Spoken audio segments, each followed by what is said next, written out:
नमस्कार, मैं हूं संजय शर्मा। आप देख रहे हैं 4PM न्यूज़ नेटवर्क। आज बात करूंगा मैं अपने प्यारे प्यारे मुकेश अंबानी जी की। मैं रात में सोच रहा था कि अगर आपको ज़िंदगी में कोई चीज़, कोई संस्था, कोई समाज बहुत कुछ देता है, आपकी हैसियत बना देता है, आपका एम्पायर बना देता है, तो पलट के आप क्या देते हैं? आपका भी मन करेगा कि हम उस समाज को, उस संस्थान को बेहतर बनाएं। देश के नंबर 2 के आप पैसे वाले बन गए तो आपका क्या दायित्व है कि इस देश को हम आगे ले जाएं, दुनिया में दिखाएं कि हम भारत लोकतांत्रिक देश है। पूरी दुनिया में यह संदेशा देने के लिए हम दिन रात एक कर दें कि ये वो देश है जहां पे हिंदू, मुसलमान, सिख, ईसाई प्यार से रहते हैं। यही तो होना चाहिए। आप मुझे बताइए, यही तो होना चाहिए। जो देश ने आपको दिया उसको वापस करने का, उसका एहसान उतारने का यही तो तरीका होना चाहिए। मगर हो क्या रहा है? अंबानी जी क्या सोच रहे हैं, आज मैं इस बात पे बात करना चाहता हूं। पहले 4 लाइनें उनके विषय में कुछ बोलने से पहले, और बड़े गौर से सुनिएगा। मैं दहशतगर्दा मरने पर बेटा बोल सकता है। मैं दहशतगर्दा मरने पर बेटा बोल सकता है, हुकूमत के इशारे पर तो मुर्दा बोल सकता है। बहुत सी कुर्सियां इस मुल्क में लाशों पे रखी हैं, बहुत सी कुर्सियां इस मुल्क में लाशों पर रखी हैं। यह वो सच है जिसे झूठे से झूठा बोल सकता है। आज के दौर में देश के ज्यादातर टीवी न्यूज चैनलों पर कारपोरेट का कब्जा हो गया है। अब वो दौर नहीं रहा जब आज तक की कमान एसपी सिंह, न्यूज 18 की कमान राजदीप सरदेसाई, जी न्यूज की कमान सतीश के सिंह, या फिर एनडीटीवी की कमान प्रणव राय जैसे देश के नामचीन पत्रकारों के हाथ में हुआ करती थी। मन करता था चैनल देखने का। ये सभी नाम तब ना केवल चैनल हेड हुआ करते थे, बल्कि तब के दौर में इनके सामने किसी चैनल मालिक की हिम्मत नहीं होती थी कि वो चैनल के संपादकीय डेस्क पर के कामकाज में हस्तक्षेप करने की कल्पना भी कर सकें। मगर अब दौर दूसरा है। किसी चैनल के मालिक को सरकार से बड़े बड़े ठेके मिलते हैं, किसी को पेट्रोलियम सेक्टर में रियायत लेनी है, किसी चैनल मालिक को राज्यसभा जाना है, तो किसी और को कोई धंधा करना है। और इन सब के लिए सरकार की चापलूसी करने का सबसे बढ़िया माध्यम बन गया है इनके अपने न्यूज चैनल। लिहाजा भूल जाइए कौन चैनल हेड है और कौन एडिट डेस्क पर बैठकर एजेंडा सेट करता है। अब इन सब की कोई हैसियत, कोई औकात बची नहीं है। अब ये लोग सिर्फ या तो वहां पर अपना जमीर बेचकर नौकरी कर रहे हैं, या इनके लिए जमीर शब्द का इस्तेमाल करना ही जमीर शब्द का अपमान करने जैसा है। एक देश के जाने माने एंकर, वो तो बिपिन रावत जैसे देश के इतने बड़े सपूत की मौत पर, हेलीकॉप्टर दुर्घटना में मौत के बाद दारू पीकर नेशनल चैनल पर एंकरिंग करने बैठ गए, बहकी बहकी बातें लाइव शो में करने लग गए। वहीं तिहाड़ जेल में वसूली के आरोप से वापस आए एक पत्रकार, जो कभी करेंसी नोट में 2000 के नोट में चिप लगवा रहे थे, जो मोरबी हादसे में मरने वाले लोगों को हादसे का जिम्मेदार बताने की गिरी हुई हरकत कर रहे थे, वो आज तक जैसे चैनल के स्टार बॉय हैं, पोस्टर बॉय हैं, हर जगह फोटो उनका लगता है। लेकिन इन सब के पीछे इन एंकर और इन एंकरनियों से ज्यादा इनके मालिक जिम्मेदार हैं, जिनका या तो किसी चैनल में पूरा मालिकाना हक है, या फिर ये लोग किसी भी चैनल की अच्छी खासी हिस्सेदारी खरीदकर बैठे हुए हैं। गनीमत है कि ऐसे चैनल स्वतंत्रता संग्राम के दौर में नहीं हुए, वरना तब तो सिर्फ हिंदुस्तान पाकिस्तान में ब्रिटिश इंडिया टूटा था। ये लोग तो धर्म और क्षेत्रीयता के नाम पर कम से कम 50-60 देश बनवा चुके होते। दरअसल आज मैं बात कर रहा हूं उन चैनलों की, खास तौर से अंबानी के चैनलों की, जिनके ऊपर पूरी तरह से धीरू भाई अंबानी के बड़े साहबजादे मुकेश अंबानी का कब्जा है। इनके चैनल की हालत यह है कि इतने बड़े झूठ परोसने में लग जाते हैं कि राजस्थान की पुलिस इनके एंकर को गिरफ्तार करने के लिए नोएडा पहुंच जाती है, और तब योगी जी की पुलिस इनके बचाव में खड़ी हो जाती है। इनके चैनल के प्रोग्राम के थंबनेल आप देखेंगे तो आपको यह भ्रम होने लगेगा कि यह दुनिया के सबसे झूठे लोकतंत्र का न्यूज चैनल है या नॉर्थ कोरिया जैसे किसी प्रोपेगेंडा मशीनरी का हिस्सा है। कई बार तो इंसान को अपने नागरिक बोध होने पर शर्म आने लगती है। रोज रोज दंगे का माहौल बनाया जाता है। कुछ कथित बाबा और कुछ कथित मौलवियों को भाड़े पर बुलाकर मुर्गों की तरह लड़ाया जाता है और फिर लोगों के दिल और दिमाग में जहर भरने का खेल खेला जाता है। और ये सब उन अंबानी के चैनल में हो रहा है जिनके औद्योगिक साम्राज्य के बने रखने के लिए जो सबसे बड़ी और जरूरी चीज है वो है शांति, लेकिन उनके अपने चैनल इन शांति के लिए दुश्मन बने हुए हैं। आज की तारीख में अमन चोपड़ा, अमीश देवगन और भी तमाम एंकर जो अंबानी साहब के चैनल में बैठकर जहर उगल रहे हैं, उनके बारे में ऐसा नहीं है कि अंबानी साहब को जानकारी नहीं है, सब कुछ उनकी जानकारी में है। लेकिन कहते हैं ना, कभी कभी व्यक्ति जानबूझकर आंखें बंद कर लेता है क्योंकि उस शॉर्ट टर्म गेन के आगे लॉन्ग टर्म लॉस दिखाई नहीं देता।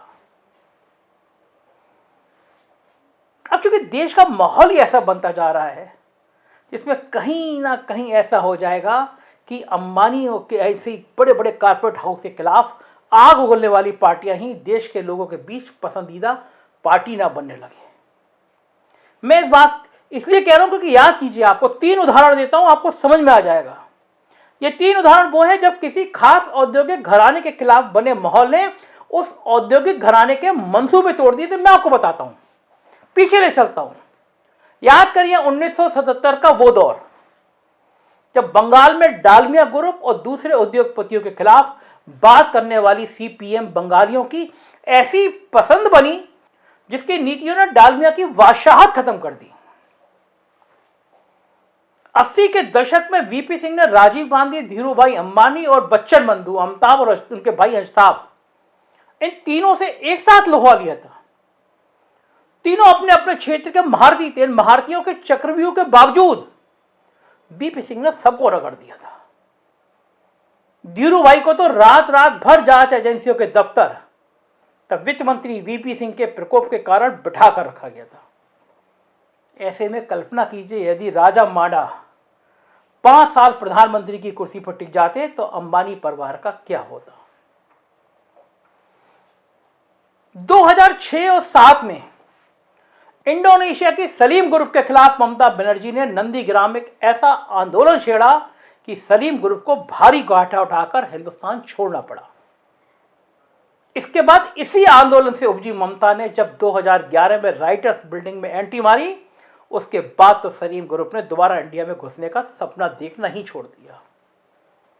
इसलिए इन सब वाक्यों के मद्देनजर रखते हुए मुकेश अंबानी को हर हालत में अपने जहरीले बोलने वाले चैनलों पर लगाम लगानी चाहिए, वरना कहीं ऐसा ना हो कि डालमिया या सलीम ग्रुप की तरह उनकी दुकानदारी भी भविष्य की सरकारें बंद करवाने लगे।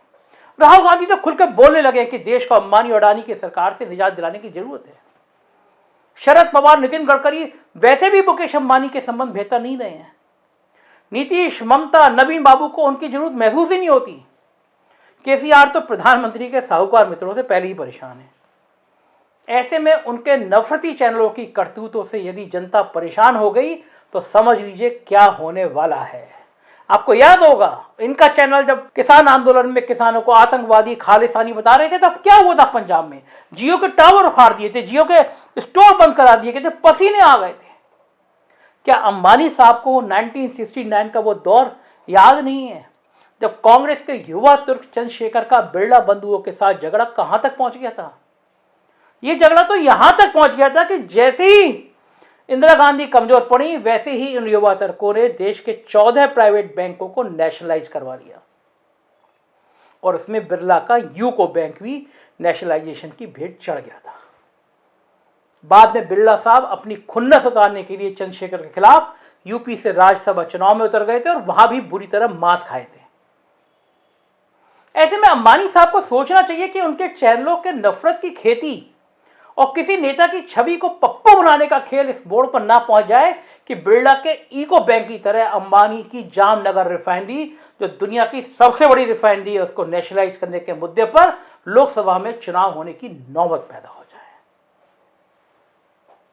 एक व्यापारी को अपने बिजनेस की शुचिता कायम करने पर हरदम फोकस करना चाहिए, अन्यथा उनके नफरती चैनल जो उनके बिजनेस में खाने में नमक के बराबर या उससे कम ही है, कहीं ऐसा ना उनके पूरे एम्पायर का, उनके बिजनेस का कबाड़ा करना करा दें।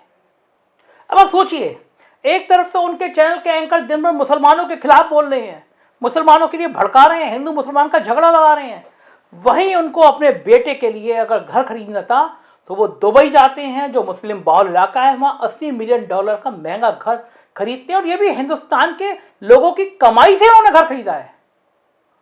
यहां उनके चैनल आपकी शांति भंग करने के लिए एक सूत्री एजेंडे में दिन रात लगे रहते हैं, और वहां वो मुस्लिम बाहुल इलाके में घर खरीद रहे हैं।